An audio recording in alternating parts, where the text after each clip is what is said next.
Материнське поле, ти в лиху годину без синів вирощуєш вкраїнський хліб, а сини завзято гонять з неньки ката, і ти віриш, ненька, у своїх синів.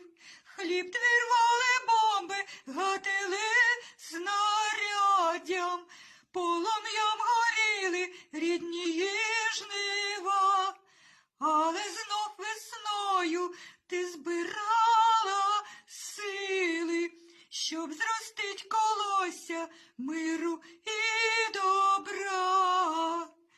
Не сумуй самотнє материнське поле, з перемогою рідних зустрічай синів.